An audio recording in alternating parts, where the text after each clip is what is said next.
예수님이 선택한 사람들 5번째 시간입니다.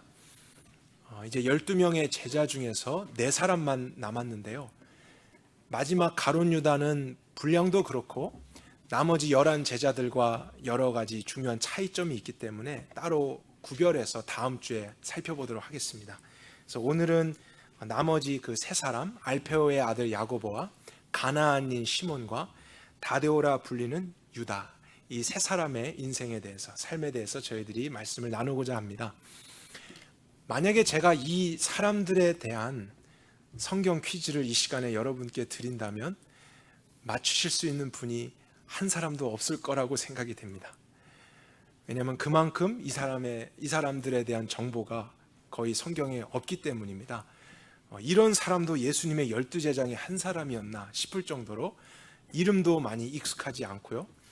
그들에 대해서 저희들이 아는 것이 별로 없습니다. 그래서 설교를 준비할 때도 사실 많은 어려움이 있었습니다. 이 3사람에 대해서 정보를 얻을 수가 없기 때문이었죠. 그러나 역설적으로 생각을 해보면 성경이 그들의 삶에 대해서 거의 기록하지 않고 있다라는 것도 우리에게 어떤 교훈을 주는 게 아닌가라는 생각을 하게 되었어요. 왜냐하면 그들도 다른 제자들과 마찬가지로 예수님께 부름을 받은 12사람 중에 속해 있지 않았습니까? 그리고 저희들이 읽었던 10절에 1절에 보게 되면은 12제자를 부르고 더러운 귀신을 쫓아내고 모든 병과 약한 곳을 고치는 권능을 이들도 받았습니다. 그러니까 이들도 그러한 특별한 일을 했었던 것이고 또 초대교회의 리더로서 부름을 받았죠. 베드로와 요한만 그런 대단한 일을 하고 사람들에게 인정될 수 있었던 것이 아니라 이들 또한 예수님으로부터 그러한 특별한 사명 때문에 하나님의 나라를 증거하는 역할을 했던 것입니다. 그들에 대한 정보가 없다고 해서 다른 제자들보다 더 게을렀다든지 가치 없는 사역을 했다고 우리가 판단할 수는 없습니다. 그것에 대해서 우리가 알지 못할 뿐이죠. 그러나 세상이라면요, 훌륭한 일을 한 사람이 있다면 그들의 행한 것을 기록하고 영화로 만들든지 아니면 홀 오브 페임 같은 데도 등록을 시켜서 인정받게 하고 있습니다. 그러나 하나님의 나라에 속했던 이들은 다른 제자들과 사실 비슷할 정도로 많은 일을 했겠지만 오히려 세상 가운데서 인정받지 못하고 있는 것이죠. 그리고 전승에 따르면은 가룟 유다를 제외한 11명의 모두가 순교했다고 알려져 있습니다. 그러니까 그들도 똑같이 고난을 받았고 자신의 생명을 희생하면서 하나님을 섬긴 것이죠. 그러나 우리가 이따 예배 후에 부를 찬송가의 가사처럼요, 그들은 이름도 없이 빛도 없이 감사하며 주님을 섬기가 간 그런 아름다운 인생들이 아니었나 이렇게 생각을 해볼 수 있습니다. 저는 이 땅을 살아가는 모든 그리스도인들이 이런 알페오의 아들 야고보나 가나안인 시몬이나 유다와 같은 정신으로 사는 것이 사실 당연하다고 생각합니다. 왜냐하면 우리는 하나님의 나라를 아는 사람들이기 때문이죠. 그리고 그리스도인이라고 하는 것은 모든 것이 나의 나된 것이 하나님의 은혜 때문입니다. 이런 고백을 하는 사람들 아닙니까?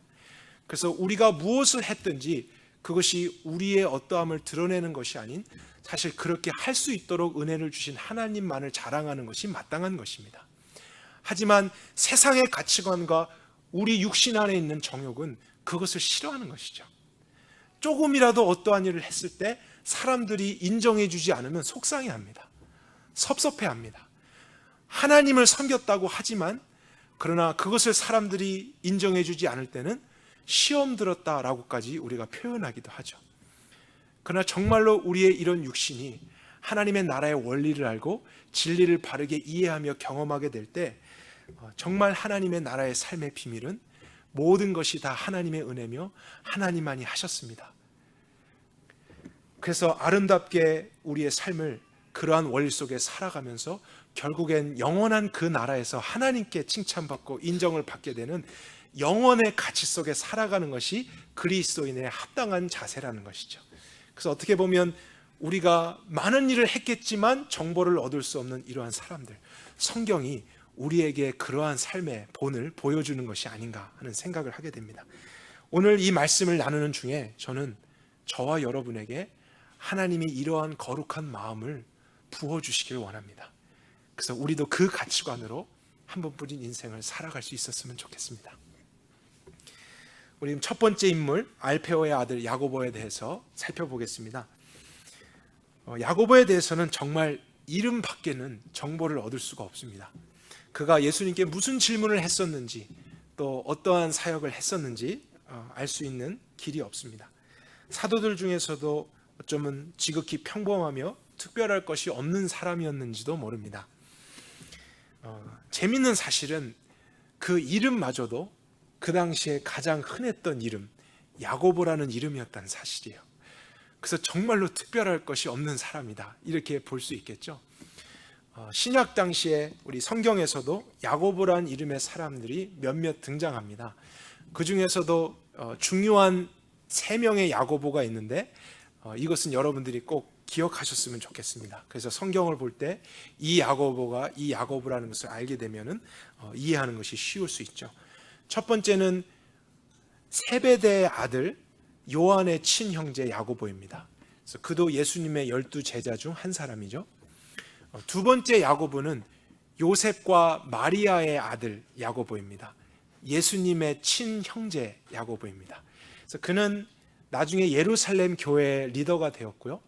그리고 우리가 잘 아는 신약 성경의 야고보서를 기록한 사람이 바로 예수님의 친형제 야고보입니다. 그래서 그 내용을 통해서 야고보가 어떤 사람이었는지를 조금 더 이해할 수 있죠. 그러나 세 번째 우리가 보게 될 야고보가 오늘 본문에 있는 알페오의 아들 야고보입니다. 그 이름 외에는 알 수가 없는 사람.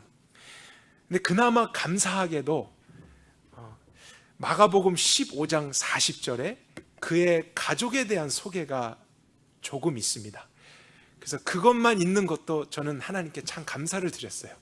그래서 어머니는 마리아라는 이름을 가진 여성이었고요. 그런데 예수님의 모친과 다른 마리아입니다. 그리고 형제는 요새가 있었습니다. 이 마리아는 예수님께서 십자가에서 운명하실 때 그 옆에서 함께 자리를 지켰던 여성 중에 같이 있었고요. 또 예수님이 죽으신 후에 무덤에 찾아가서 장사를 지내려고 했던 여인들 중에 함께 있었던 사람이었습니다.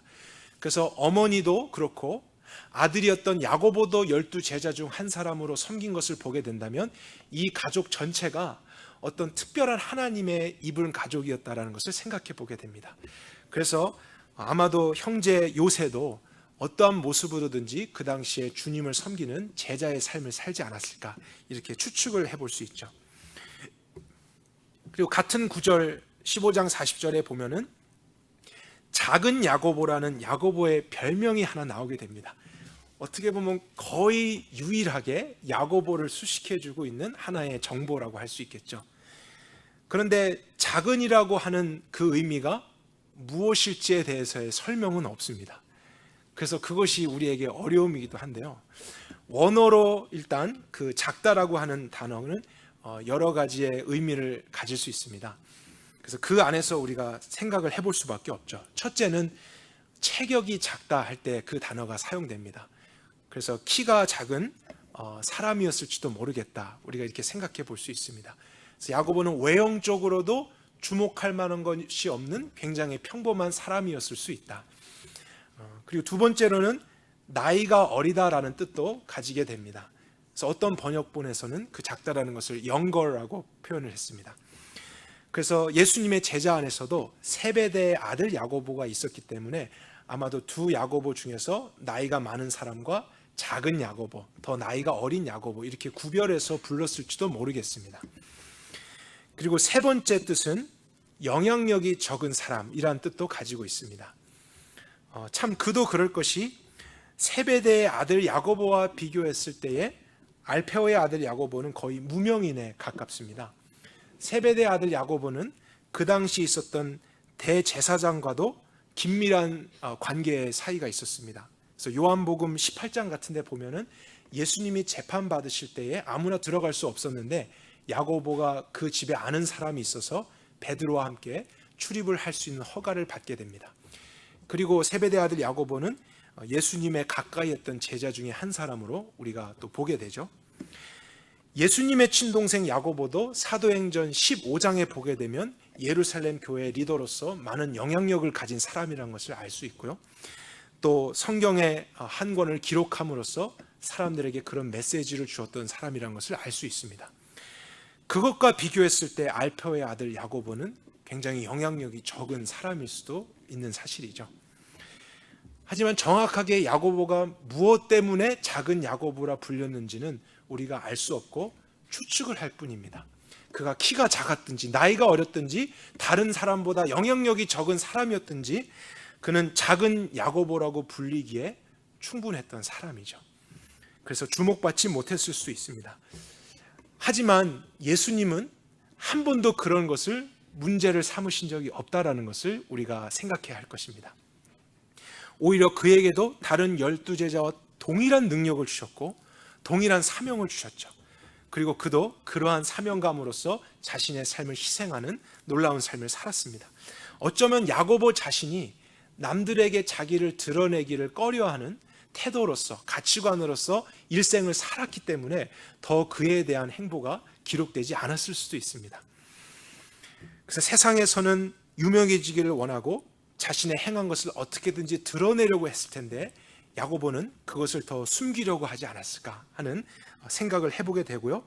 놀랍게도 그러한 야고보의 삶의 모습은 그리스도인의 중요한 가치관이라는 것을 성경 안에서 우리가 배우게 됩니다. 마태복음 6장 같은 데 곳에 보면은 이러한 내용이 있죠.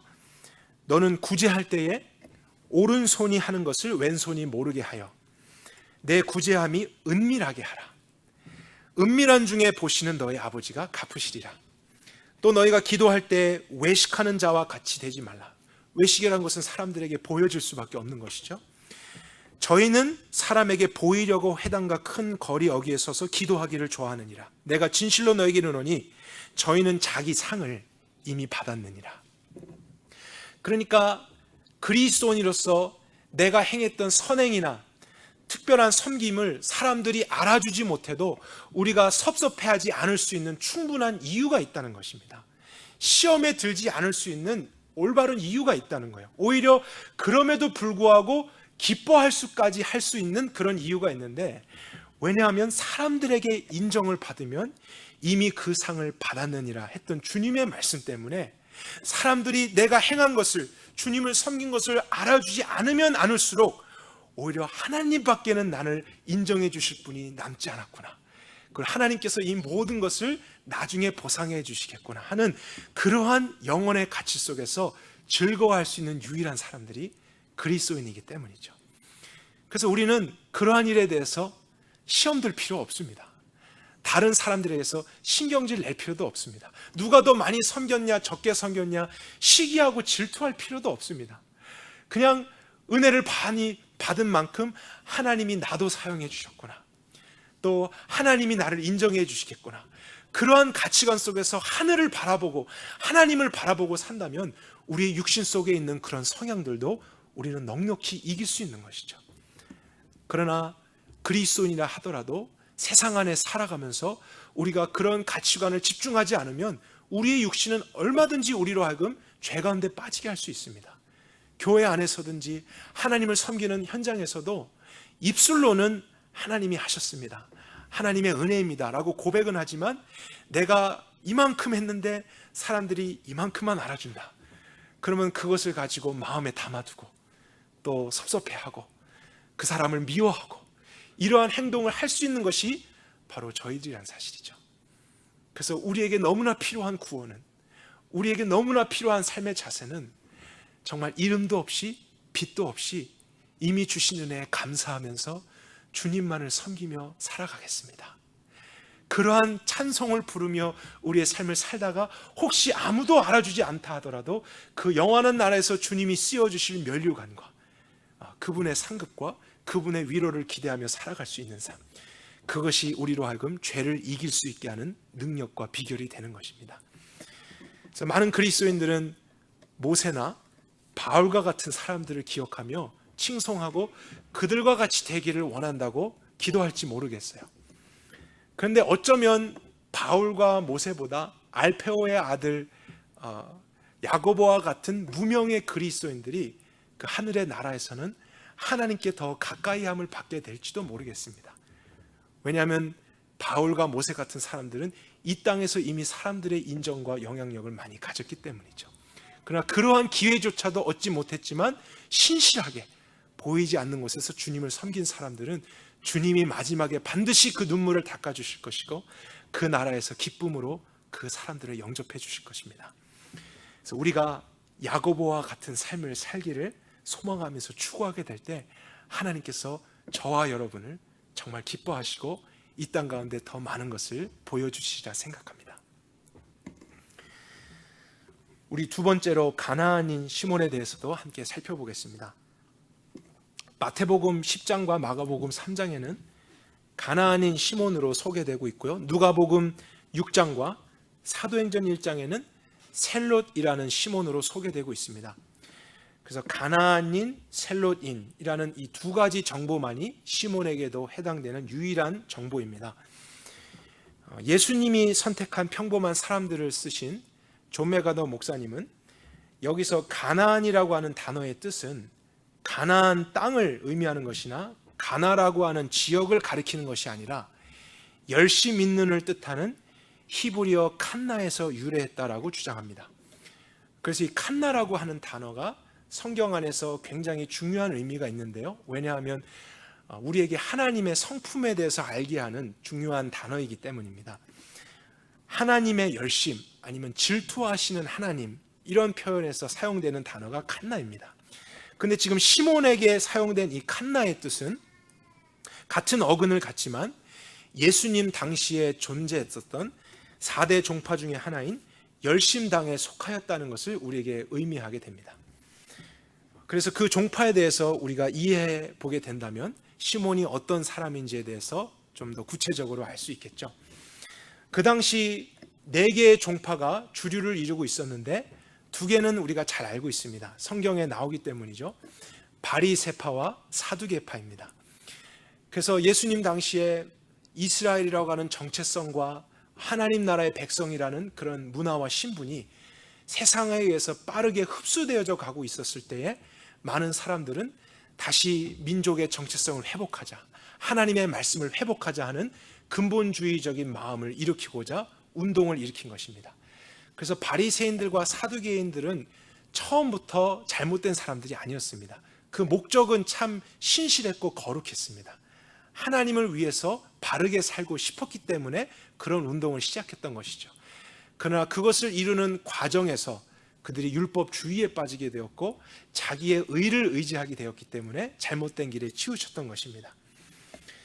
그리고 사두개파와 바리새파와 더불어서 또 활동했던 하나의 종파는 에세네파라고 하는 종파인데 성경에 나오진 않지만 역사상 존재했던 그들의 활동 때문에 우리에게 잘 알려져 있습니다. 특별히 현대 기독교의 가장 놀라운 발견 중에 하나인 것이 가장 오래되었던 성경 사본을 발견한 것인데 1947년에 사해에서 사본이 발견된 것입니다. 그런데 그 당시에 그 동굴 안에 그 사본이 잘 보존될 수 있었던 이유는 바로 그 지역이 에세네파 사람들이 살았던 지역이기 때문이었어요. 그들은 더 자신들을 세상과 분리시켜서 사막에서 은둔 생활을 했던 사람들이었습니다. 그래서 말씀을 보존하고 그 말씀대로 삶에서 실현하고자 했던 것을 추구했던 사람들이었죠. 그래서 이스라엘 지역 안에 지리적으로 살던 사람들은 정복자에 의해서 많은 문서적인 자료나 문화들을 잃어버렸지만 오히려 따로 그 전에 분리돼서 은둔한 생활을 살았던 에세네파 사람들에 의해서 하나님이 보존해 오셨던 중요한 기록들을 오히려 우리가 발견할 수 있게 된 것, 저는 하나님께서 역사 가운데도 개입하셔서 하신 중요한 섭리 중에 하나라고 생각합니다. 그래서 많은 자유주의 학자들이 자신들의 주장을 맞다고 증거하기 위해서 비난을 했었는데 오히려 가장 오래된 사본이 전혀 다를 것이 없이 문자적으로 같은 것을 보게 되면서 어느 정도는 침묵을 하게 되었던 그러한 일도 역사 속에 있었던 것이죠. 그리고 마지막 종파가 열심당입니다. 그들은 불법 정치 활동을 했던 종파였습니다. 로마 제국을 무너뜨리기 위해서 무력과 테러까지 사용할 정도로 과격한 사람들의 은밀한 모임이었습니다. 그래서 기록에 의하면 그들은 몸에 무기도 지니고 다니면서 필요할 때 사용했다는 것이 있는데요. 그들의 목표는 하나였습니다. 이스라엘이라고 하는 민족이 회복되는 것입니다. 그들이 로마로부터 독립하고 하나의 완전한 국가로 다시 서는 것이고요. 말씀에 근거해서 다윗 왕 때의 그 찬란한 영광을 회복하는 것이 그들의 소망이었어요. 그런데 이제 그 방법을 무력으로 아니면 극단적인 방법으로 이루려고 했기 때문에 어떻게 보면 극단적인 애국주의자 이렇게라도 우리가 부를 수 있을 것입니다.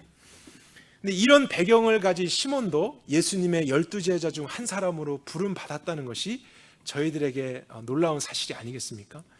왜냐하면 우리가 예수님이라면 이런 사람들을 잘 안 뽑으려고 하겠죠. 굉장히 거칠고 다루기가 어렵지 않겠습니까? 그런데 예수님은 이런 사람도 부르시고 변화시키시고 결국에는 하나님을 섬길 수 있도록 하셨기 때문에 오히려 그 안에서 복음의 능력이 무엇인지를 알게 하고 있다는 것을 발견합니다. 그가 어떻게 예수님을 만났는지, 어떻게 예수님의 제자로 부름을 받았는지에 대한 정보는 발견할 수 없지만 그가 예수님을 만난 후에 완전히 새 사람이 되었다, 변화되었다라는 증거는 우리가 발견할 수 있습니다. 그 당시 많은 이스라엘 사람들은 예수님을 이스라엘의 새로운 정치적 리더로 생각하고 있었고 추앙하고 있었어요.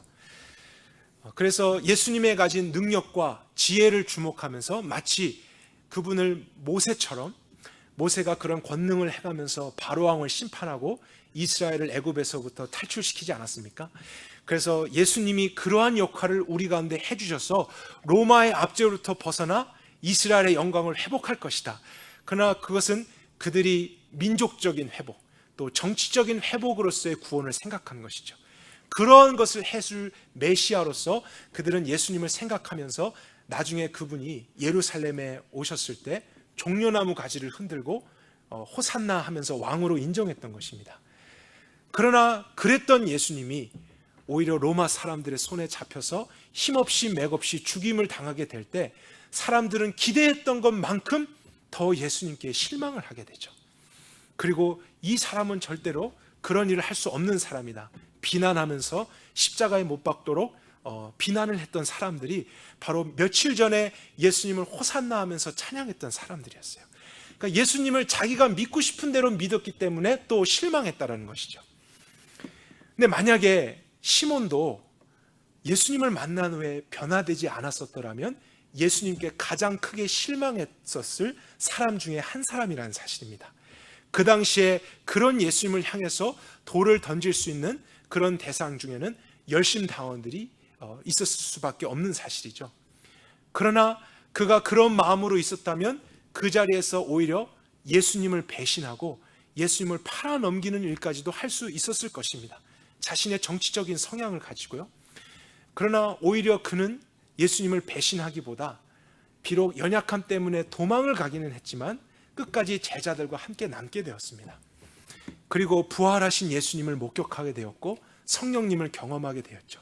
이런 사실만 보아도 시몬이 예수님을 만난 후에 자신의 그 생각과 소견을 버렸고 변화되었고 그런 정치적인 민족적인 메시아나 이스라엘의 구원을 생각하지 않고 더 올바른 의미의 구원을 이해하게 됐다는 것을 우리가 생각할 수 있다는 사실이죠.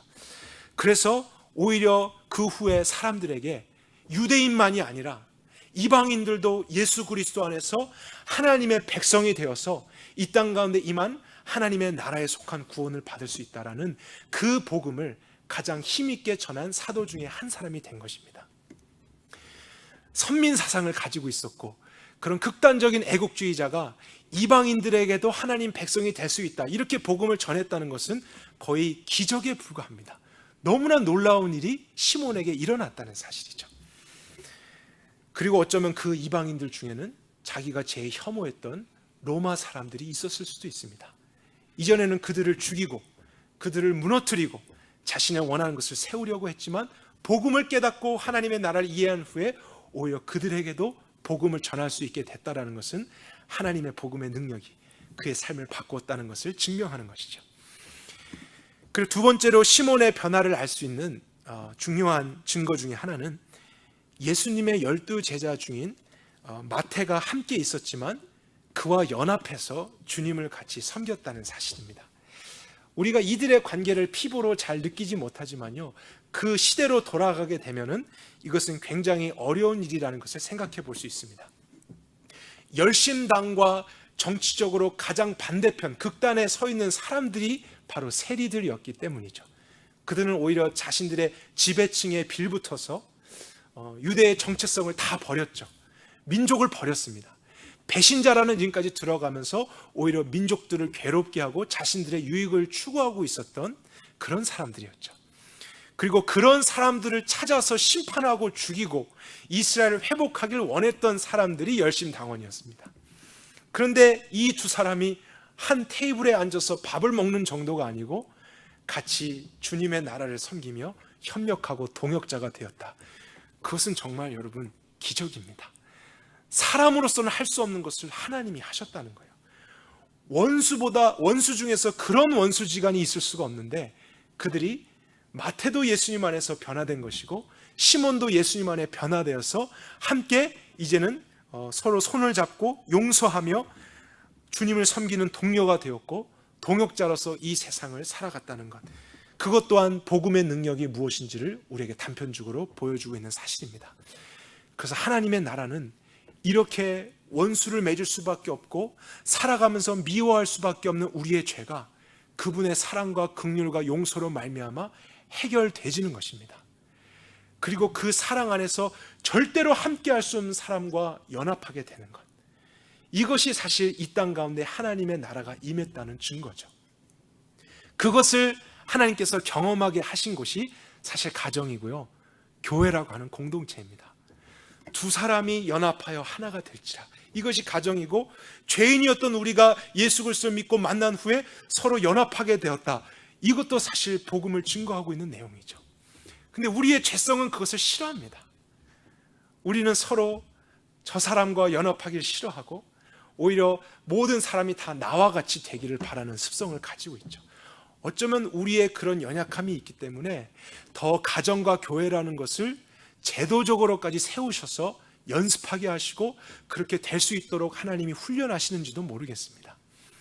그러나 정말 우리에게 필요한 구원은 다른 것이 아니라 우리의 마음에서부터 정말 사람들과 함께 할 수 있는 사랑을 알아가고 그리고 그 용서의 복음을 전하게 되는 것, 그곳에서 천국과 하나님의 나라를 실현시킬 수 있는 것입니다. 그래서 시몬의 삶을 통해서 우리는 하나님의 그 능력과 복음을 체험할 수 있습니다. 오늘의 세 번째 인물 다데오에 대해서도 우리가 한번 살펴보겠습니다. 마태복음 10장과 마가복음 3장에는 레바오 다데오라고 소개되어 있고 옛날 번역본에는 레바오라는 이름조차도 나오지 않습니다. 그리고 누가복음 6장과 사도행전 1장에는 야고보의 아들 유다로 소개가 되고 있습니다. 그래서 어떻게 보면 그가 세 개의 이름을 가지고 있다라고 볼 수도 있는데요, 레바오, 다데오, 유다 이렇게 부를 수 있습니다. 유다가 원래 본명이었던 것 같습니다. 그리고 레바오, 다데오는 별명으로서 사람들에게 불려진 이름이었던 것 같은데요, 다데오라고 하는 것은 엄마 가슴에 안긴 아이, 이런 뜻을 가진 단어입니다. 그래서 어쩌면은 그가 많은 형제들 중에서 막내 아들로 태어나서 그렇게 부모의 사랑을 많이 받으면서 온순하게 자란 사람이었기 때문에 사람들이 그러한 특징을 담아서 별명으로 부른 것이 아닌가, 이렇게 생각을 해볼 수 있습니다. 그래서 열심당 시몬과는 어쩌면 정반대의 성향을 가진 사람일지도 모르겠어요. 시몬은 외형적이고 더 적극적이고 열렬한 사람이라면 다데오는 더 부드럽고 온유한 성품을 가진 사람일지 모르겠다는 사실이죠. 두 사람 중에 누가 더 훌륭한 사도냐, 이렇게 질문한다면 우리가 사실 비교할 수가 없습니다. 첫째는 그들에 대한 기록이 없기 때문입니다. 그래서 우리가 알지 못하는 것을 판단할 수 없죠. 그리고 두 번째는 그들이 그런 다름이 있다 할지라도 예수님은 그들 모두를 제자로 부르셨고 동일한 사명을 맡겨주셨기 때문에 우리는 그들의 어떠함을 가지고 판단할 수는 없는 것입니다. 다르지만 그들로 하여금 온전한 하나가 될 수 있도록 부르신 주님의 관점을 생각할 때 저는 그것도 너무나 중요한 것이라고 믿습니다. 그러니까 하나님의 나라라고 하는 것을 저는 이렇게도 볼 수 있을 것 같아요. 하나님의 나라는 같은 본질 안에서 같은 기반이 되는 것입니다. 그것 안에서 서로에게 있는 다름이 아름답게 보이는 것. 저는 그것이 하나님의 나라의 모습이 아닐까 그렇게 생각해요. 그러니까 다른 것이 나쁜 게 아니고 틀린 게 아니고 서로 본질이 같습니다. 너무나 중요한 것을 공유하고 있는데 다름이 있습니다. 독특한 특징들이 있습니다. 근데 그것이 정말 하나님께서 부여해 주신 것이라는 것을 알고 서로의 그 다름을 존중해 줄 줄 알고 그것을 정말 기뻐하고 아름답게 여기고 그 가치를 추구해서 온전한 하나로서 연합해 갈 수 있는 것이 저는 하나님 나라의 중요한 모습이라고 생각해요. 그래서 한 사람으로서는 할 수 없는 것이고 나타낼 수 없는 결과가 다양한 사람들이 서로 다른 사람들이 진리 안에 모여서 같이 이뤄갈 때 놀라운 결과를 가져오는 것을 보게 됩니다. 그리고 만약에 그렇게 해서 결과를 얻게 되면 어떤 사람도 내가 했다라고 자랑할 수 없죠. 왜냐하면 서로의 다양함들이 연합하게 돼서 협력해서 좋은 결과, 더 좋은 열매를 맺었기 때문에 우리 모두 안에 이러한 성품과 성향을 주셔서 다양성을 주셔서 일하신 하나님이 하셨다 이렇게 고백할 수밖에 없는 것도 그러한 원리인 것입니다. 그래서 이러한 다양한 제자들을 부르시고 서로 하나 되어서 연합할 수 있게 하신 것도 하나님의 나라의 삶을 우리에게 보여주고 있는 단편적인 모습이 아닌가 이렇게 생각을 해보게 됩니다. 다데오 유다도 성경에서 거의 침묵을 하고 있는 인물이지만 그나마 알페오의 아들 야고보와 시몬보다는 한 문장의 정보가 더 있습니다. 그래서 참 이것만 주신 것도 하나님께 너무나 감사할 따름입니다. 그래서 거의 유일한 정보이기 때문에 우리 이 부분은 같이 한번 찾아보도록 하겠습니다. 요한복음 14장 22절입니다. 21절부터 같이 한번 보도록 할까요? 예수님께서 마지막 떠나시기 전에 제자들에게 하셨던 중요한 설교의 내용인데 그 중에서 몇몇 제자들만이 질문을 한 기록이 있습니다. 그 중에 한 사람이 바로 다데오였는데 21절 먼저 예수님의 말씀이죠. 나의 계명을 가지고 지키는 자라야 나를 사랑하는 자니 나를 사랑하는 자는 내 아버지께 사랑을 받을 것이요 나도 역시 그를 사랑하여 그에게 나를 나타내리라. 예수님을 사랑해서 그 계명을 지키는 사람에게 예수님 자신을 나타내시겠다 이렇게 말씀하셨어요. 여기서 나타내신다고 하는 것은 그분의 신적인 영광을 특별하게 보여주시겠다 이런 뜻이죠. 근데 이 말씀을 듣고 난 후에 22절을 볼까요? 가룟인이 아닌 유다가 말하되, 그가 바로 야고보의 아들 유다고 레바오 다데오라는 것을 알 수 있죠. 주님, 어찌하여 자기를 우리에게는 나타내셨는데 세상에게는 나타내지 아니하십니까? 이게 무슨 뜻일까요? 그러니까 유다는 오히려 예수님을 사랑하는 사람들에게만 신적인 권능을 보여주겠다 이렇게 말씀하셨을 때 예수님 그렇게 하지 마시고 오히려 세상 가운데 신적인 영광을 먼저 나타내시면 더 많은 사람들이 주님을 믿고 순종하게 되지 않겠습니까? 이런 생각을 이야기한 것이죠. 또 유다는 예수님의 권능을 경험했고 그분을 인정했었기 때문에 오히려 세상 가운데 멸시를 받고 있었던 예수님에 대해서 안타까워서 이런 질문을 했던 것 같습니다. 더 쉬운 방법이 있는데 사람들에게 영광을 보여주셔서 다 엎드리게 하실 수도 있는데 왜 이렇게 어렵게 고난을 통해서 주님을 나타내시려고 하시는가? 그렇게 하시면 안 되겠습니까? 그의 마음이 좀 묻어나오고 있는 그런 질문으로 우리가 생각해 볼 수 있죠. 근데 그에게 예수님이 뭐라고 답변하셨는지 한번 같이 볼까요? 23절, 사람이 나를 사랑하면 내 말을 지키리니 그리하면 내 아버지께서 그를 사랑하실 터요 우리가 그에게 와서 그와 거처를 함께 할 것이다. 예수님은 물론 유다의 의도를 아셨을 것입니다. 그런데 사람들이 신적인 영광을 보고 두려워서 어쩔 수 없이 예수님께 복종하는 것을 원하지 않는다라고 말씀하신 거예요. 그것이 아니라 오히려 그들이 복음을 듣고 그 마음에서 거짓된 사랑과 헛된 사랑을 버리고 나에게 이런 은혜를 주신 예수님을 사랑하게 되는 일이 먼저 있기를 원하신다라고 말씀하신 것입니다. 그래서 그분을 마음에서부터 사랑하게 되니까 그분을 사랑할 수 있는 좋은 방법이 없을까 찾다가 그분의 말씀에 순종하는 것이구나. 그래서 하는 순종을 원하기 위해서 이 땅 가운데 오신 분이지, 그냥 하나님의 영광 나타내서 죽을까 봐 두려워해서, 지옥에 갈까 봐 겁이 나서 벌벌 떨면서 하나님 말씀 순종하겠습니다. 사실 이것은 올바른 의미의 순종이 아니죠. 그것은 믿음 아닙니다. 그것은 어떻게 보면 복종이라고 할 수 있겠죠. 그러니까 여러분, 꼭 순종이 사랑과 같은 말은 아닙니다. 여러분 잘 아셔야 돼요. 순종과 사랑은 다른 것이에요. 사랑이 없이도 순종을 할 수 있어요. 두려움 때문에도 순종, 복종을 할 수 있는 것이죠. 그러나 사랑이라고 하는 것은 순종의 뿌리, 동기가 되는 것입니다. 사랑하기 때문에 더 그분의 말씀을 지키고 싶다 해서 지키게 되는 원리가 필요한 것이죠. 그것이 하나님의 나라입니다. 그런 것 없이 기계적으로 두려움 때문에 겁이 나서 벌벌 떨면서 이러면 안 되겠다 하면서 하나님 말씀을 지키려고 노력하는 것은 아직도 하나님의 나라를 알지 못하는 것이죠. 하나님의 원리를 이해하지 못하는 거예요. 그렇게 하실 수도 있습니다. 그리고 마지막 날에는 그렇게 하실 것입니다. 그러나 그때는 구원이 없습니다. 심판을 위해서 영광을 드러내셔서 모든 무릎이 예수 그리스도 앞에 꿇게 될 것이고 모든 혀가 예수 그리스도를 주라 시인하게 될 것이다. 그 모든이라고 할 때는 믿는 자들만이 아닙니다.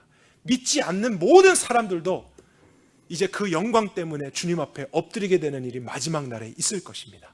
그러나 구원하기 위해 오셨을 때는 그러한 방법이 아니라요, 복음을 통해서요, 고난을 통해서, 희생과 사랑과 은혜를 통해서 사람들이 자신의 죄를 알게 되고 헛된 사랑을 밀어내고 그분의 사랑을 입어서 나도 그분을 사랑하고 싶다 하는 마음속에 그분의 말씀에 순종하게 되는 것, 이 변화가 일어나게 될 때 예수님이 하신 말씀, 나의 영광을 나타내리라, 그 의미가 무엇인지 우리 다시 한번 확인해 볼까요? 23절에 보니까 나를 나타내렸던 의미를 다시 풀어주셨습니다.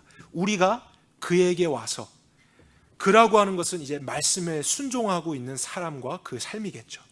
우리라고 하는 것은 하나님 아버지와 예수님을 함께 이야기하는 것입니다. 그와 거처를 함께 할 것이다. 그의 삶을, 그의 인생을 우리의 처소로 삼아서 함께 할 것이다. 이 약속을 주신 거예요. 그것이 나를 나타내리라 했던 말씀에 대한 다른 설명입니다.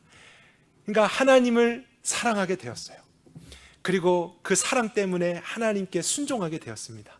그러면 하나님의 말씀이 지켜지고 순종되는 곳에 하나님이 하신 것은 그분의 임재가 함께 하는 것입니다.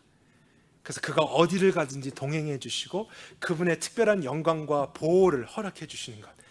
그래서 그 사람이 세상을 살아간다 할지라도 그 함께 하시는 하나님으로서 천국을 경험하게 되는 것이 우리 가운데 이루시고자 하는 구원이라는 사실이죠. 그래서 고난을 통해서 예수님은 이러한 것을 우리에게 이루어 주셔야만 했던 것입니다. 예수님을 위하면서 질문을 했던 다데오 때문에 우리는 더 명확하게 하나님의 나라의 원리를 이해할 수 있게 되었습니다. 참 얼마 안 되는 정보였지만 그런 질문을 했던 다데오에게 너무 감사한 마음이 있습니다. 하나님의 나라는 하나님의 말씀에 대한 순종이 핵심입니다. 그래서 하나님의 나라와 세상을 가장 쉽게 구분한다면 하나님의 말씀이 순종되고 지켜지는 곳과 그렇지 않은 곳, 이렇게 나눌 수 있는 것이죠. 하나님이 하나님으로 인정되는 것과 그렇지 않은 것. 그러나 그 순종의 동기가 두려움이나 공포심이 아니라 사랑이 되는 것, 그것이 진정한 의미의 하나님의 나라라는 것을 우리가 발견하게 됩니다. 그래서 오늘 살펴본 세 명의 제자들, 야고보와 시몬과 또 유다, 모두 다 예수님을 사랑했던 사람들이었어요. 그분을 사랑했기 때문에 그러한 헌신적인 삶을 살았다는 것을 우리는 알아야 됩니다. 그들이 그렇게 남다르게 순종할 수 있었던 것, 희생할 수 있었던 것, 그들의 어떠함 때문이 아니라 사실 하나님의 사랑을 먼저 받았기 때문에 그 사랑으로 말미암아 그들도 주님을 사랑하게 됨으로써 그 동기에 의해서 더 많이 순종할 수 있게 된 것을 우리가 생각하게 되죠. 그래서 우리들도 하나님의 나라를 어떻게 더 힘있게 경험할 수 있을까? 그것이 우리의 목표 아닙니까? 이 땅 가운데서부터 하나님의 나라를 구체적으로 경험하고 하나님의 임재 속에 살아가는 것, 그것이 우리의 사명 아니겠습니까? 하나님의 말씀이 지켜져야 됩니다. 근데 하나님의 말씀을 어떻게 순종할 수 있을까? 우리는 실패할 수 있습니다.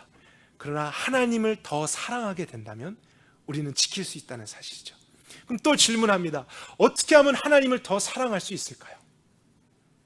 내가 사랑해야지 한다고 해서 하나님을 자동적으로 사랑할 수 있게 되는 것이 아니라요, 하나님의 사랑을 더 많이 입고 경험할 때에만 우리는 하나님을 사랑할 수 있습니다.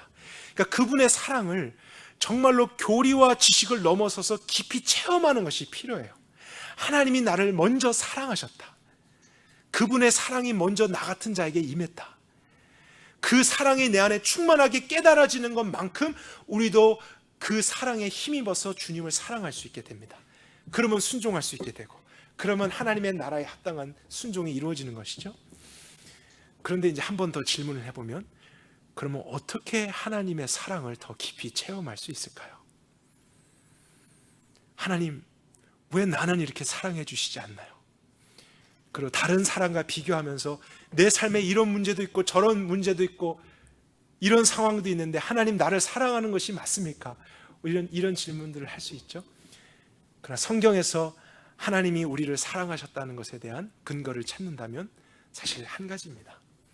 우리가 얼마나 죄인인지를 알게 된다면 하나님의 사랑의 무한한 깊이를 경험하게 된다는 사실이요. 그래서 이것이 우리가 할 수 있는 가장 좋은 방법입니다.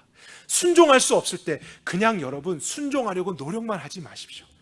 하나님을 사랑하려고 해보십시오. 하나님을 사랑을 어떻게 할 수 있을까?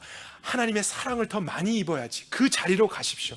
하나님의 사랑을 어떻게 더 많이 경험할 수 있을까 하면은 말씀의 조명을 받아 정말 내가 깨닫지도 못했던 그 죄라는 것, 여전히 끈적끈적하게 내 삶 가운데 붙어있고 알지만 행하려 하지 않고 우리의 육신의 습성대로 끌려가는 우리의 삶, 그럼에도 불구하고 우리에게 먼저 찾아오신 예수님과 그분의 끝없는 용서와 그분의 손을 내밀어 주심과 오늘도 우리를 이렇게 형편없지만 제자로서 부르시고 계속해서 용기를 주시고 말씀을 주시고 우리 같은 자들을 위해서도 기도해 주시는 그분의 그 사랑을 우리의 죄의 깊이만큼 경험하게 될 때 우리는 그 사랑의 무한한 영원성을 알게 되는 것이죠. 그래서 우리의 마음이 충만해지고 나 같은 자도 사랑해 주시네요. 나도 주님을 더 사랑하겠습니다. 그리고 어떻게 주님을 사랑할까요? 주님의 말씀에 더 순종하겠습니다. 그리고 내가 순종하게 될 때 나에게 특별한 영광을 보여주시는 그 하나님을 경험하게 될 때 이 순환이 계속되는 것이죠. 이런 것 없이 우리가 하나님의 나라를 나의 삶 속에 경험하는 것은 불가능합니다. 우리가 말씀을 마무리해 보면요, 오늘 살펴본 3명의 제자들 또 나머지 제자들도 마찬가지입니다. 그들이 자신의 이름을 드러내지 않으려고 했고 다른 사람을 용서하는 삶까지도 살게 되었고 또 서로 연합을 추구하며 그렇게 아름답게 주님을 섬긴 사람들이었지만요, 여러분 절대로 잊지 마세요. 반드시 기억하셔야 됩니다. 그들도 한때는 우리와 같은 완전한 죄인이었습니다. 그런 것을 할 수 없었던 사람들이었어요. 그래서 구원자가 필요했고 성령님이 필요했던 사람들이었어요. 그래서 그 죄를 실질적으로 깨닫고 그분의 사랑을 힘입고 그분을 사랑하게 되어서 그러한 순종을 이루게 되었다는 것을 우리가 알게 될 때 저와 여러분들도 그러한 것이 목표죠. 큰 사람으로 사는 것이 아니라 마치 이 세상을 나그네처럼 작은 사람으로 살아간다 할지라도 아무에게도 인정받지 않는다 할지라도 섭섭해하지 않고 하나님께서 나를 기억하시고 보상해 주시고 맞이해 주실 것이다, 그러한 기쁨 속에 오히려 오른손이 한 것을 왼손이 모르도록 덮게 살아가는 것, 그것이 목표이지만 그것을 할 수 있도록 주님 복음으로 나를 더 변화시켜 주십시오. 이것이 우리의 삶의 가장 중요한 가치가 되어야 할 것입니다. 용서할 수 없는 사람과 해결되지 않은 문제들과 편합한 이기심과 우리의 자아의 모습 속에 갇혀 살아갈 때도 이것을 우리의 스스로의 힘으로 극복하는 것이 아니라 오늘도 이 제자들마저도 변화시켜서 그러한 메시지를 전하는 본이 되도록 하게 하신 하나님의 능력과 복음을 나도 더 깊이 알기를 원한다. 주님, 나에게 그것을 정말 알게 해 주십시오. 나의 그 복음의 지경을 넓혀 주십시오. 그것을 체험하게 해주십시오. 우리가 그것을 소망하게 될 때 여러분과 저의 삶 속에서도 이러한 삶이 지속적으로 나타나게 될 것을 기대합니다. 제가 몇 주 전에 예수님이 선택한 이 제자들의 시리즈 설교를 시작하기 전에 전도사님께 부탁을 드렸었습니다. 우리가 봄이 되면은 고난주일이 있고 또 부활주일이 있어서 십자가와 부활에 대한 메시지를 특별하게 듣게 되잖아요. 근데 제가 늘 부담됐던 것은 어쩌면 그것이 우리의 삶에 또 복음에서 가장 중요한 핵심일 수 있는데 절기 때만 1년에 한 번만 그것을 집중해서 보는 것은 너무 부족하다는 생각이 들었어요. 그래서 의도적으로라도 가을에 정도도 한 번은 주제 설교로서 십자가 부활을 하는 것이 우리에게 필요하지 않을까라는 생각을 했었습니다. 그러니까 우리가 지금 보고 있는 사실 주제는요, 복음의 중요성입니다. 복음이 우리에게 필요하다. 그러나 더 나누고 싶은 것은 복음이 무엇인가 하는 내용까지도 여러분과 나누고 싶어요. 중요한 것만 말고 그 복음 자체가 정말 무엇일까? 그 내용이 무엇일까? 그 깊이가 무엇일까를 여러분과 자세히 알아가게 될 때 우리는 경험할 수도 있다고 생각합니다. 그래서 원래는 제가 한 2주 뒤에 그러한 설교를 할 테니 찬양도 그것과 맞춰서 준비해 주십시오 이렇게 부탁했는데 제가 의도하지 않은 이 시리즈가 지속되면서 지금 한 달 동안 그것이 되지 못했어요. 그래서 아마 다음 주에는 가룟 유다에 대한 메시지로서 우리가 이 시리즈를 마치게 될 것 같고요.